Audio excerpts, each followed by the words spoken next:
Recently যারা কেদারনাথ যাবে চিন্তা ভাবনা করছো তাদের উদ্দেশ্যে আজকের এই ভিডিওটা, তাই পুরোটা লাস্ট পর্যন্ত দেখো। যদি ভেবে থাকছো যে ট্রেকিং করার জন্য খুব ভালো ব্র্যান্ডের বা ডিক্যাথলনের কোনো জুতো নেবে, তাহলে মাথা থেকে এটা প্রথমেই সরিয়ে দাও, কারণ নর্মাল জুতো পরে আসবে। এখানে এসে জুতোর অবস্থা যেটা হবে সেটা বাড়ি গিয়েও হাজার চেষ্টা করলেও ঠিক হবে না। তবে হ্যাঁ, জুতোর মধ্যে গ্রিপ থাকাটা ভীষণভাবে জরুরি। এরপরে যে যে এসেনশিয়াল জিনিসগুলো অবশ্যই ক্যারি করবে সেটা হচ্ছে উইন্টার কস্টিউম, মানে জ্যাকেট, সোয়েটার, টুপি, মাফলার এবং তার সাথে এই রেনকোটগুলো। এই রেনকোটগুলো তোমরা সোনপ্রয়াগে পেয়ে যাবে 50 থেকে 100 রুপিসের মধ্যে।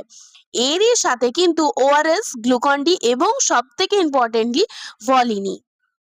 ট্রেকিং করার সময় কিন্তু একদমই লাগেজ ব্যাগ ক্যারি করা ভীষণ রকম ভাবে ভুল।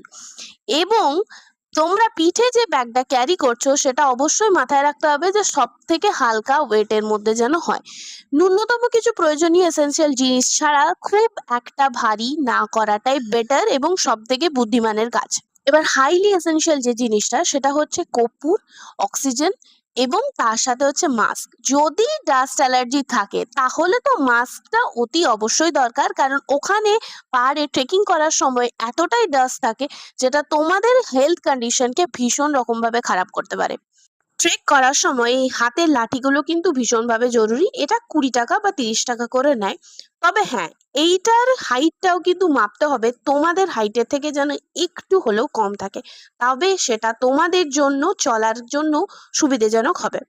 ব্যাগের মধ্যে অতি অবশ্যই স্ন্যাক্স, কেক, বিস্কিট এবং তার সাথে যেটা সব থেকে ইম্পর্টেন্ট সেটা হচ্ছে চকলেট, যেটা তোমাদেরকে ইনস্ট্যান্ট গ্লুকোজ বা ইনস্ট্যান্ট এনার্জি দেবে।